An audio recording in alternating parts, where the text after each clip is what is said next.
Salut les amis, bienvenue sur la chaîne Lidou, j'espère que vous avez la forme. Selon le Forum économique mondial, l'économie mondiale a une valeur estimée à 79 988 milliards de dollars. Cependant, à mesure que les économies mondiales se développent, on s'attend à un remaniement des plus grandes économies. Selon un récent rapport de PwC World, la Chine et l'Inde, par exemple, devraient être les deux plus grandes économies d'ici 2050. L'Indonésie, la Russie et le Mexique devraient progresser dans le classement, dépassant l'Allemagne, la France et le Royaume-Uni, indique le rapport. La Turquie et le Vietnam sont également considérés comme des pays à croissance rapide. À l'heure actuelle, cependant, le Forum économique mondial a classé les 10 pays suivants, par ordre croissant, parmi les plus grands du monde.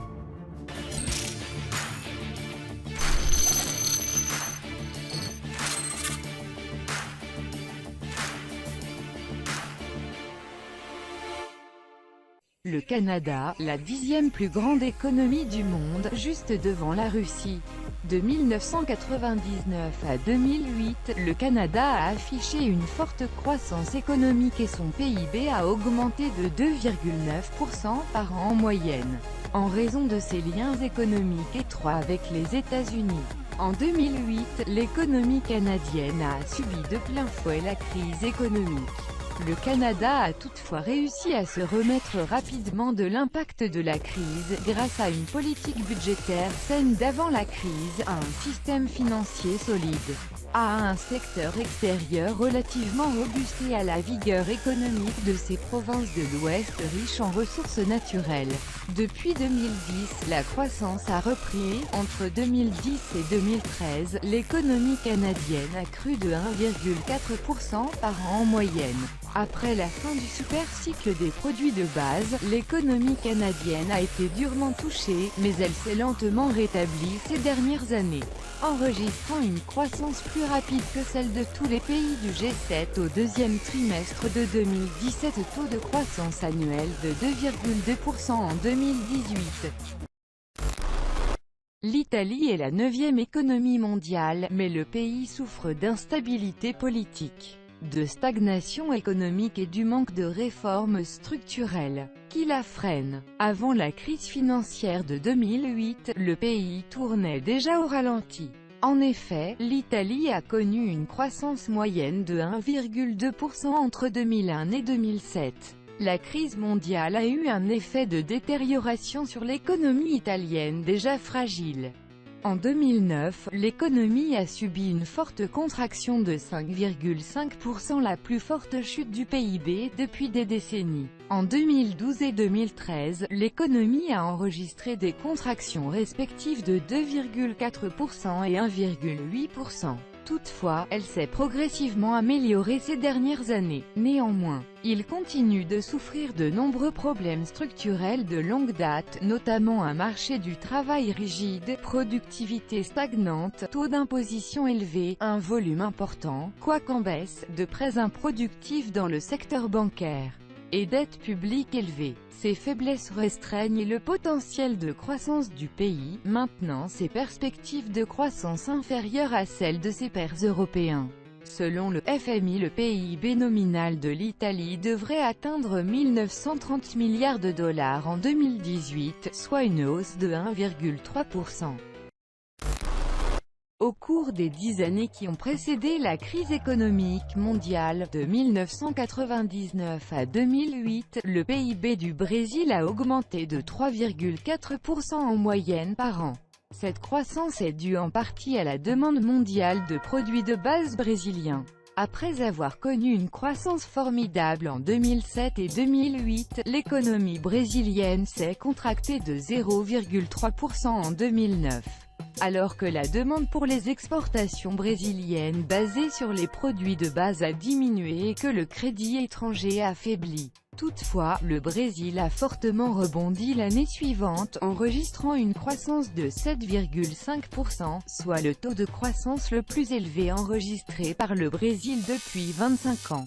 Depuis lors, la croissance a ralenti partiellement en raison de la hausse de l'inflation et l'économie du Brésil a connu une croissance moyenne de 2,1% par an de 2011 à 2013. Depuis lors, la fin du super cycle des produits de base, les conditions de crédit contraignantes et les troubles politiques provoqués par divers scandales de corruption ont freiné la contraction de l'économie brésilienne. Le Brésil conserve toutefois sa place dans le top 10, l'économie ayant pris un tournant début 2017 et devrait connaître une croissance de 2,4% en 2018 après s'être contractée de plus de 3% en 2015 et 2016. Le Brésil devrait afficher un PIB nominal de 2050 milliards de dollars en 2018. L'économie française est la 7e plus importante au monde en 2018, représentant environ un cinquième du produit intérieur brut (PIB) de la zone euro avec 2580 milliards de dollars américains. Actuellement, les services sont le principal contributeur à l'économie du pays, avec plus de 70% du PIB provenant de ce secteur. Dans le secteur manufacturier, la France est l'un des leaders mondiaux des secteurs de l'automobile, de l'aérospatial et du ferroviaire, ainsi que de la cosmétique et du luxe. En outre, la population active française est très scolarisée et compte le plus grand nombre de diplômés en sciences par milliers de travailleurs en Europe. Comparée à ses pairs, l'économie française a relativement bien résisté à la crise économique. Protégé, en partie, par une faible dépendance vis-à-vis du commerce extérieur et des taux de consommation privés stables, le PIB français ne s'est contracté qu'en 2009. Toutefois, la reprise a été plutôt lente et les taux de chômage élevés, en particulier chez les jeunes, demeurent une préoccupation croissante pour les décideurs. Après une période de croissance instable au cours des dernières années, et la croissance semble enfin s'être stabilisée, après s'être accrue de 0,5% en glissement trimestriel au troisième trimestre de 2017. Il s'agit du quatrième trimestre consécutif où la croissance en glissement trimestriel a été supérieure ou égale à 0,5%. Les prévisions du FMI prévoient une croissance du PIB de 1,8% en 2018 et de 1,6% en 2019. L'Inde devrait dépasser les économies britanniques en 2019 pour devenir la 5e plus grande économie du monde. Entre 2003 et 2007, l'Inde a connu des taux de croissance élevés d'environ 9% par an avant de se modérer en 2008 en raison de la crise financière mondiale. Dans les années suivantes, la croissance de l'Inde a commencé à ralentir en raison d'une chute de la roupie, d'un solde du compte courant toujours élevé et d'un ralentissement de la croissance du secteur. Cela a été exacerbé par la décision des États-Unis de réduire leur assouplissement quantitatif, les investisseurs commençant à retirer rapidement de l'argent de l'Inde. Toutefois, depuis lors, l'économie a repris de la vigueur en raison de l'expansion du marché boursier et de la réduction du déficit du compte courant. L'économie indienne a récemment dépassé celle de la Chine pour devenir la grande économie à la croissance la plus rapide au monde. Nous prévoyons une croissance de l'Inde de 7,4% pour l'exercice 2018. Au cours des 10 années précédant la grande récession, de 1999 à 2008, le produit intérieur brut du Royaume-Uni a augmenté de 2,8% en moyenne par an, en raison du surinvestissement sur le marché du logement et de la forte dépendance des consommateurs à l'égard du crédit. L'économie a été très durement touchée par la crise financière et le resserrement du crédit. En 2009, le PIB a reculé de 5,2%, principalement en raison de la chute des investissements dans les investissements fixes privés. Cependant, le PIB a rebondi en 2010 pour atteindre une croissance de 1,7%. Toutefois, au cours des 3 années suivantes, la croissance n'a pas été aussi forte qu'avant la crise. La croissance moyenne du PIB était de 1% sur la période 2011 à 2013. Depuis lors, la croissance a largement rebondi. Toutefois, le Brexit menace l'économie. Avant le référendum, de nombreux économistes et institutions financières avaient prévu que l'économie en pâtirait si le Royaume-Uni décidait de quitter l'UE. Depuis le référendum sur le Brexit en juin 2016, les perspectives de l'économie britannique sont devenues très incertaines. Toutefois, le scénario économique d'Armageddon prédit par certains n'a pas encore été concrétisé. Néanmoins, depuis le début de 2017, la croissance a été ralentie et considérablement ralentie par rapport à la moyenne de l'UE. Les négociations sur le Brexit entre le Royaume-Uni et l'UE ne sont pas encore finalisées et il reste peu de temps précieux pour le mener à bien. La croissance devrait ralentir l'année prochaine, alors que la croissance de la consommation privée fléchit et que l'investissement en capital fixe est freiné par les incertitudes généralisées générées par le Brexit. Cependant, un secteur extérieur plus fort et une demande mondiale résiliente devraient atténuer ce ralentissement. Le Royaume-Uni se classera parmi les 6 premières de la liste des plus grandes économies en 2018, avec un PIB nominal de 2620 milliards de dollars américains. Nos panélistes estiment la croissance du PIB à 1,3% en 2018 et à 1,4% en 2019. Au cours des 10 années qui ont précédé la Grande Récession, de 1999 à 2008, le PIB de l'Allemagne a augmenté de 1,6% en moyenne par an. En raison de la dépendance de l'Allemagne à l'égard des exportations de biens d'équipement, son économie a chuté de 5,2% en 2009, les entreprises du monde entier ayant réduit leurs projets d'investissement à la suite de la crise financière. L'année suivante, l'économie allemande a rebondi avec une forte expansion de 4%.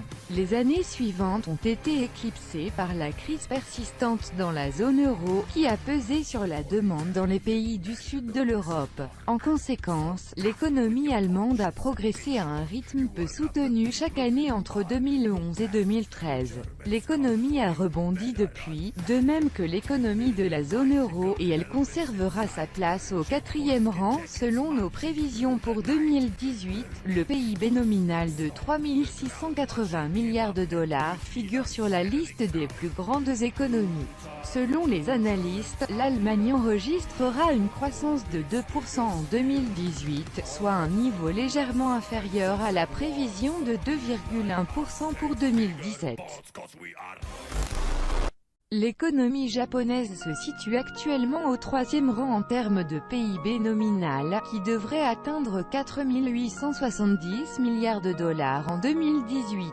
Avant les années 1990, le Japon était l'équivalent de la Chine d'aujourd'hui, enregistrant une croissance rapide dans les années 60, 70 et 80. Cependant, depuis lors, l'économie du Japon n'a pas été aussi impressionnante. Au cours des années 1990, également appelée la décennie perdue, la croissance a ralenti de manière significative principalement en raison de l'éclatement de la bulle des prix des actifs au Japon. En réponse, les autorités ont enregistré d'importants déficits budgétaires pour financer de grands projets de travaux publics. Toutefois, cela ne semblait pas sortir l'économie de son ornière. Le gouvernement japonais a alors adopté un certain nombre de réformes structurelles destinées à réduire les excès spéculatifs sur les marchés financiers. Toutefois, cette situation a entraîné la déflation à de nombreuses reprises entre 1999 et 2004. Malgré ce qui semble être un retour en force, l'économie a connu une période difficile en grande partie depuis 2008, année où elle a commencé à montrer des signes de récession pour la première fois pendant la crise financière. Les problèmes du Japon découlent en grande partie de plans de relance non conventionnels ainsi que de rendements obligataires inférieurs à zéro et d'une monnaie relativement faible. La croissance économique sera à nouveau positive en 2018, mais elle devrait rester à 1% ou moins en dessous de 2019 à 2022. Pour 2018, nous prévoyons une croissance de 1,2% et de 1% pour 2019. L'économie chinoise a connu une croissance étonnante au cours des dernières décennies qui a catapulté le pays pour qu'il devienne la deuxième plus grande économie du monde. En 1978, lorsque la Chine a lancé son programme de réformes économiques, le pays se classait au 9e rang du produit intérieur brut (PIB) nominal avec 214 milliards de dollars américains. 35 ans plus tard, il se hissait à la deuxième place avec un PIB nominal de 12 010 milliards de dollars. Depuis l'introduction des réformes économiques en 1978, la Chine est devenue le centre mondial de la fabrication, le secteur secondaire, comprenant l'industrie et la construction, représentant la plus grande part du PIB. Toutefois, au cours des dernières années, la modernisation de la Chine a propulsé le secteur tertiaire.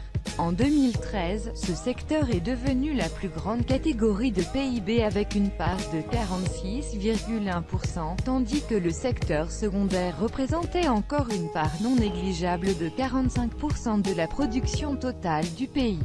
Dans le même temps, le poids du PIB dans le secteur primaire s'est considérablement réduit depuis l'ouverture du pays au monde. Aujourd'hui, l'économie chinoise est la deuxième en importance au monde. Malgré une croissance massive de ces 35 années, les autorités ont adopté une nouvelle approche de l'économie appelée « nouvelle normalité ». Pour éviter une surchauffe de l'économie, les autorités ralentissement maîtrisé, qui connaît une croissance graduelle année après année depuis 2010. Malgré les difficultés rencontrées au niveau national et la transformation rapide du paysage mondial, l'économie américaine reste la plus importante du monde, avec un PIB nominal dépassant les 19 360 milliards de dollars en 2018. L'économie américaine représente environ 20% de la production mondiale totale, et est toujours plus grande que celle de la Chine. L'économie américaine est caractérisée par un secteur des services très développés et à la pointe de la technologie, qui représente environ 80% de sa production. L'économie américaine est dominée par des sociétés de services dans des domaines tels que la technologie, les services financiers, la santé et la vente au détail. Les grandes entreprises américaines jouent également un rôle majeur sur la scène mondiale, avec plus du cinquième des entreprises du Fortune Global 500 provenant des États-Unis. J'espère que ça vous a plu. Si c'est le cas, mettez un énorme like. Et n'oubliez surtout pas de vous abonner. À la prochaine, goodbye.